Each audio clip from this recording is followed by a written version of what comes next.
जय माता दी दोस्तों। आज की इस वीडियो में हम अहोई अष्टमी व्रत की कथा सुनेंगे।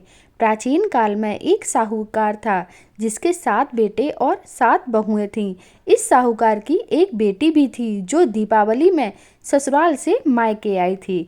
दीपावली पर घर को लीपने के लिए 7 बहुएं मिट्टी लाने जंगल में गईं तो ननद भी उसके साथ चली गई। साहूकार की बेटी जहां मिट्टी काट रही थी उस स्थान पर स्याहू यानी कि शाही अपने 7 बेटों के साथ रहती थी। मिट्टी काटते हुए गलती से साहूकार की बेटी की खुरपी किस्से के चोट से स्याहू का एक बच्चा मर गया। इस पर क्रोधित होकर स्याहू बोली, मैं तेरी तुम्हारी कोख बांधूंगी।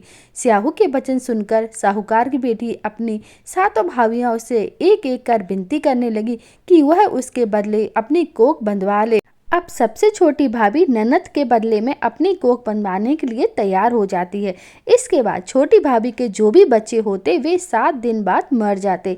7 पुत्रों की इस प्रकार मृत्यु होने के बाद उसने पंडित को बुलवाकर इनका कारण पूछा। पंडित ने सुरही गांव की सेवा करने के लिए सलाह दी। सुरही सेवा से प्रसन्न होती है और उसे स्याहू के पास ले जाती है।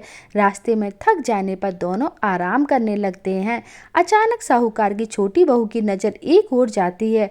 वह देखती है कि एक सांप गरुड़ पंखनी के बच्चे को डसने जा रहा है और वह सांप को मार देती है।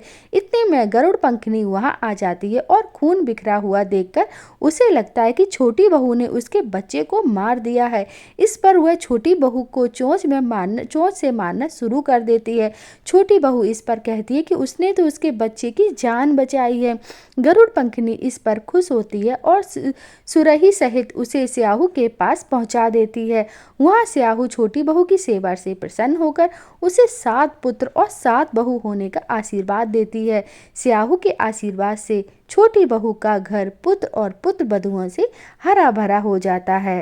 और दोस्तों, अहोई का अर्थ एक यह भी होता है कि अनहोनी को होनी बनाना और किसी अप्रिय अनहोनी से बचाना अहोई का अर्थ होता है। और ये थी अहोई अष्टमी व्रत की कथा। इस कथा को सुनकर आप अपने व्रत को पूरा कर सकते हैं। तो कमेंट बॉक्स में जय अहोई माता जरूर लिखिएगा।